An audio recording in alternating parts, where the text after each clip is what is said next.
अब देखें हिसाबी औसत हमने बात कर ली थी। हिसाबी औसत क्या थी?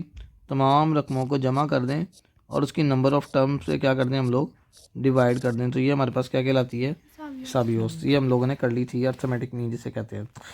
उसके बाद औज़ानी औसत, ठीक है, या मुतगय्यर औसत क्या होती है? औज़ान वज़न से निकला हुआ है, ठीक है। मतलब अगर वज़न आ गया तो उस सूरत में क्या होगा?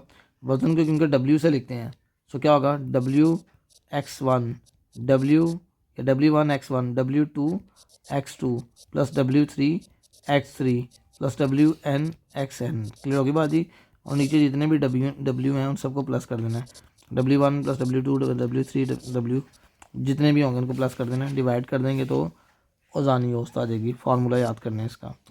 इसके बाद आगे चलते हैं। तो आगे हमारे पास है हार्मोनिक प्रोग्रेशन या हार्मोनिक मीन। हार्मोनिक औसत क्या होती है? हार्मोनिक औसत होती है, इसका फार्मूला होता है, पहले हम इसका फार्मूला करते हैं। इसका फार्मूला होता है n ओवर, ठीक है, सिग्मा 1/x। क्लियर होगी बात जी? n ओवर सिग्मा 1/x, चूँकि ये होती है अर्थमेटिक मीन का उलट, हिसाबी औसत का उलट। कोई पूछेगा तो आप कह सकते हैं ये हिसाबी औसत क्या होती है? उलट होती है, ठीक है। अब जैसे 2 4 8 है। अब 2 4 8 कितने रकमे हैं? 3 रकमे हैं। तो ऊपर क्या आ जाएगा इसका? 3, ठीक है। नीचे क्या करेंगे, चूँकि सबको जमा करना है, तो 2 का क्या आ जाएगा? 1/2, 4 का क्या आ जाएगा? 1/4, और 8 का क्या आ जाएगा? 1/8। क्लियर होगी बात जी? अब अगर चाहते हैं कि आप नीचे हल करना, तो आप एलसीएम ले सकते हो। हम यहाँ पे एलसीएम ले लेते हैं। तो एलसीएम हमारे पास क्या आता है? 8, 2 4 द 8, 4 2 द 8, 8 1 द 8। ये डिवाइड ओवर डिवाइड है बच्चों, ये ऊपर जाके क्या हो जाएगा? ज़रब हो जाएगा। सो 3 ज़रब 8, और नीचे क्या आ जाएगा? 4 जमा 2 6, और ये कितना आ गया? 7, 8 ये 24, 24/7 आ गया। तो यही हमारे पास आंसर है 343। क्लियर होगी बात जी? हार्मोनिक मीन बहुत इंपॉर्टेंट शॉर्ट क्वेश्चन है ये, ठीक है, इसको अच्छे तरीके से साथ कर लेना है। इसके बाद आगे अगर हमारे पास इसमें फ्रीक्वेंसी आ गई, तो फ्रीक्वेंसी के लिए फार्मूला ये हो जाएगा। आपको पता है फ्रीक्वेंसी आ जाए तो उसमें हार्मोनिक मीन का फार्मूला क्या होता है? एन की जगह सिग्मा एफ आ जाता है, और जहाँ पे एक्स होता है उस जगह पे क्या आता है? एफ एक्स, एफ या एफ ओवर एक्स आ जाएगा, या एफ एक्स आ जाएगा। क्लियर होगी बात जी? ऐसे कर लें तभी सही है, या एफ एक्स लिख लें तभी सही है। ये आ गया। इसके बाद देखिए बच्चों, आगे है मुतहर्रिक औसत। मुतहर्रिक होती है कि एक या एक से ज़्यादा अगर हमारे पास चीज़ें हों तो उनकी औसत निकालना जब वो चल रही हों। मतलब एक वैल्यू हम कहते हैं कि आज यार गंदम का रेट 50 है, कल 51 है, परसों 52 है। ये क्या होगी? मूविंग। कि मतलब 2008 में 10 रुपये रेट था, 2009 में 11 रुपये रेट हो गया, 2010 में 7 रुपये रेट हो गया। अब ये मूविंग है। हमने मूविंग जो होती है ना वो 1 साल की निकालते, हमें बताया होता है 3 साल की निकालें, 4 साल की निकालें, या 5 साल की निकालें। वो जितने भी साल की निकालनी होगी ना, हम उतने सालों में क्या कर देंगे? उससे डिवाइड कर देंगे। क्लियर होगी बाजी? उन 3 रकमों को, या मतलब फर्ज करें उसने कहा है 2 सालों की निकाले, तो हम पहले 2 सालों की निकाल के 2 पे डिवाइड कर देंगे, फिर अगले 2 सालों की निकालेंगे 2 पे डिवाइड कर देंगे, फिर अगले 2 सालों की निकालेंगे तो 2 पे डिवाइड कर देंगे। बात समझ आ गई है? उसे कहते हैं मुतहर्रिक औसत।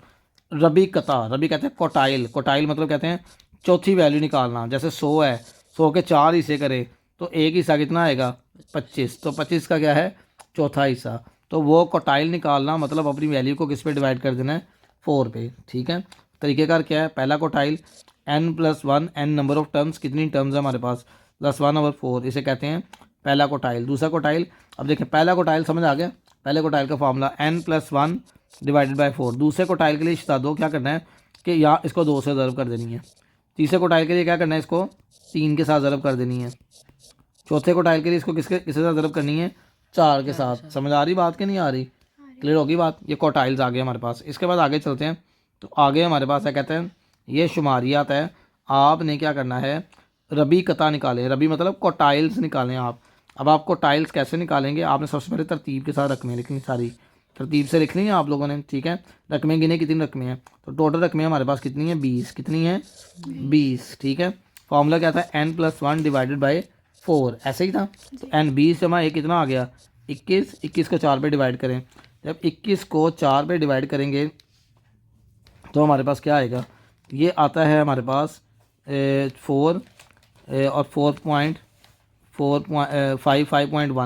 मतलब 5.1 आता है हमारे पास। 5.1 का मतलब क्या है कि हम लोगों ने 2 रकमें, 5वीं 1 2 3 4, ये 5 और ये क्या आ गई 6। इन दोनों को प्लस कर दें और उसको 2 पे क्या कर दें डिवाइड कर दें। मतलब 36 जमा 37 डिवाइडेड बाई क्या आ जाएगा 2। तो हमारे पास ये कोटाइल आ जाएगा। क्लियर होगी बात जी। ऐसे ही अगर कोई और वैल्यू निकालनी है तो नेक्स्ट वैल्यू निकालनी है तो नेक्स्ट के लिए n+1 हम कर लेते हैं। n+1 सेकंड कोटाइल निकालना है तो 2 कर लेते हैं, 4 का 2, मतलब ये कितना बना था 2 आ जाएगा। और ये कितना बन रहा है हमारे पास 21, 21 को 2 पे करेंगे 10.5। 1 2 3 4 5 6 7 8 9 10, 10 कितनी आ रही है 54 और 0.5 मतलब 55। 54 जमा 55 करें डिवाइड बाई 2, तो जो भी रकम आएगी वो हमारे पास क्या आएगी, हमारे पास नेक्स्ट कोटाइल आ जाएगा। ऐसे थर्ड कोटाइल भी निकाल सकते हैं। ठीक, समझ आ गई ये बात, क्लियर हो गई है। तो ये कोटाइल निकालने का फॉर्मूला। थर्ड कोटाइल में कौन सी रकम लेंगे? थर्ड कोटाइल में हमारे पास आ जाएगा 3n+1 divide by 4। n+1 divide by 4 करते हैं, 20 जमा 1 21, 21 को 4 पे डिवाइड करते हैं तो या 4 पे डिवाइड, हाँ 4 पे डिवाइड कर लें तो कितना आता है, वो हमारे पास आया था, वो आया था हमारे पास 5.1। ठीक है, इसको 3 से ज़रब करें तो 3 से मल्टीप्लाई करेंगे कितना आएगा 3 5 दा 15.1, मतलब 15वीं और 16वीं। ये 10वीं हो गई थी, 11वीं 12वीं 13वीं 14वीं 15वीं और 16वीं 67 68 और 70 प्लस करके 2 पे क्या कर देना है आपने डिवाइड। समझ आ गई बात, कोई इशू तो नहीं है इसमें, ये उसने निकाल के रखा भी है। तो बेहतर तरीके के साथ सभी एग्जांपल्स कर लेंगे वाली।